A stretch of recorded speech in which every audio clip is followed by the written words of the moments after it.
নমস্কাৰ ছাত্ৰ ছাত্ৰীসকল সকলোকে অনলাইন সময় এটি নতুন ভিডিঅ'লৈ স্বাগতম জনাইছোঁ। আশা কৰোঁ সকলো ভালে আছা আৰু পঢ়ি আছা। এই ভিডিঅ'টোৰ জৰিয়তে শংকৰদেৱ শিশু নিকেতনৰ ক্লাছ 6ৰ যি নীতিমল্লিকা বিষয়টো আছে তাৰে যোনটো 21 নম্বৰ চেপ্টাৰ সেই চেপ্টাৰটোৰ গোটেইখিনি প্ৰশ্ন উত্তৰ তোমালোকক এই ভিডিঅ'টোৰ জৰিয়তে প্ৰদান কৰিছোঁ। আশা কৰোঁ সকলোৱে যেন ভিডিঅ'টো সম্পূৰ্ণকৈ চোৱা। লগতে তোমালোকক যদি এই বিষয়টোৰ কোনো বেলেগ পাঠৰ প্ৰশ্ন উত্তৰ লাগে বা বেলেগ বিষয়ৰ প্ৰশ্ন উত্তৰ লাগে তেনেহ'লে আমাক কমেণ্ট কৰিবা, আমি সেইসমূহ তোমালোকক প্ৰদান কৰিম। আৰু যদি তোমালোকে আমাৰ হোৱাটছএপ গ্ৰুপ জইন হ'ব বিচাৰা তেনেহ'লে আমি ডেছক্ৰিপশ্যনত তাৰ লিংক দি দিম, তোমালোকে সেই লিংকটোত ক্লিক কৰি তোমালোকে জইন হ'ব পাৰিবা। গতিকে আহাচোন ভিডিঅ'টো আৰম্ভ কৰোঁ। নীতিমল্লিকা বিষয়টিৰ 21 নম্বৰ চেপ্টাৰটোৰ নাম হৈছে শক্তিশালী আৰু সাহসী হোৱা। ইয়াৰ অনুশীলনীৰ প্ৰশ্ন উত্তৰৰ প্ৰথম প্ৰশ্নটো আছে 1. স্বামীজী ক'ত ৰেলেৰে যাত্ৰা কৰিছিল? ইয়াৰ উত্তৰ হৈছে স্বামীজী ৰাজপুতনাত ৰেলেৰে যাত্ৰা কৰিছিল। তাৰপিছত 2 নম্বৰ প্ৰশ্নটো আছে ইউৰোপীয় দুজনে স্বামীজীক কাষতে বহাটো কিয় ভাল পোৱা নাছিল? যেতিয়া স্বামীজী ইউৰোপীয় দুজনৰ কাষত বহিছিল তেতিয়া তেওঁলোকে ভাল পোৱা নাছিলে। কিয় ভাল পোৱা নাছিল? সেইটোৱে এই প্ৰশ্নটোৰ উত্তৰ হিচাপে আমি কি কৰিব লাগে? লিখিব লাগে।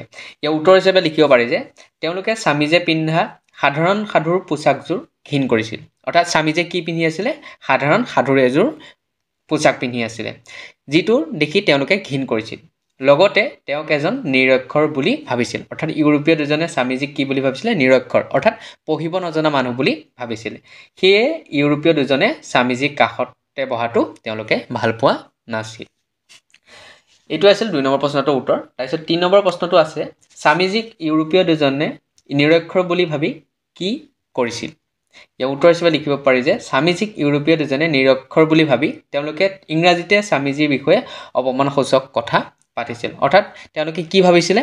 স্বামীজীয়ে পঢ়া শুনা নাজানে, তেওঁ ইংৰাজী নাজানে, সেয়ে তেওঁলোকে কি কৰিছিলে? তেওঁৰ কাষত বহাৰ স্বত্তেও ইংৰাজীতে তেওঁৰ বিষয়ে কি কৰিছিলে? অপমানসূচক কথা পাতিছিল।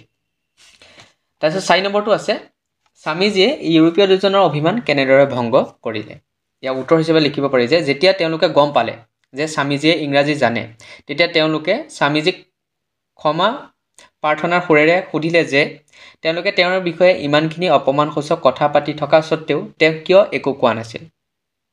তেতিয়া স্বামীজীয়ে উত্তৰ হিচাপে কৈছিল যে জীৱনত তেওঁ মূৰ্খক লগ পোৱা সেয়াই প্ৰথম অভিজ্ঞতা নহয়, যি কথাৰে ইউৰোপীয় দুজনৰ অভিমান ভংগ কৰিলে। তোমালোকে 4 নম্বৰ কুৱেশ্যনটোৰ উত্তৰ ইমানখিনি লিখিলে হৈ যাব। তাৰপিছত 5 নম্বৰ কুৱেশ্যনটো আছে স্বামীজীৰ শৰীৰৰ গঠন কেনেকুৱা আছিল? ইয়াৰ উত্তৰ হিচাপে লিখিব পাৰি যে স্বামীজীৰ শৰীৰৰ গঠনৰ বিষয়ে ক'বলৈ হ'লে তেওঁৰ শৰীৰ হৃষ্টপুষ্ট আৰু হাত সবল ধৰণৰ আছিল। তাৰপিছত 6 নম্বৰটো আছে ল'ৰাজনে স্বামীজীক ঈশ্বৰ কি বুলি সোধাৰ অভিপ্ৰায় কি আছিল? অৰ্থাৎ কি কাৰণে সুধিছিল? তাৰ আঁৰত কাৰণ কি আছিল? ইয়াৰ উত্তৰ হৈছে ল'ৰাজনে স্বামীজীক ঈশ্বৰ কি বুলি সোধাৰ একমাত্ৰ অভিপ্ৰায় আছিল তেওঁক তৰ্কত হৰুৱাই আনন্দ লাভ কৰা। অৰ্থাৎ ল'ৰাজনে স্বামীজীক তৰ্কত হৰুৱাই আনন্দ লাভ কৰিবলৈ তেওঁ এই প্ৰশ্নটো স্বামীজীক সুধিছিলে।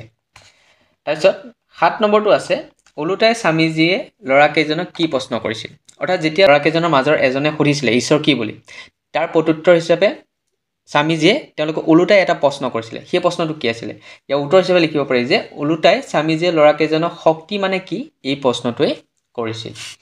তাৰপিছত 8 নম্বৰটো আছে ল'ৰাকেইজন আৰু স্বামীজীৰ মাজত হোৱা কথোপকথনৰ বিষয়ে চমুকৈ লিখা। অৰ্থাৎ ল'ৰাকেইজন আৰু স্বামীজীৰ মাজত কি কি কথা বতৰা হৈছিলে সেয়ে আমি কি কৰিব লাগে? চমুকৈ লিখিব লাগে। ইয়াৰ উত্তৰ হিচাপে তোমালোকে লিখিব পাৰি যে স্বামীজীক তৰ্কত হৰুৱাই আনন্দ লাভ কৰাৰ উদ্দেশ্যেৰে ল'ৰাকেইজনৰ মাজৰ এজনে স্বামীজীক ঈশ্বৰ কি বুলি প্ৰশ্ন কৰিছিল।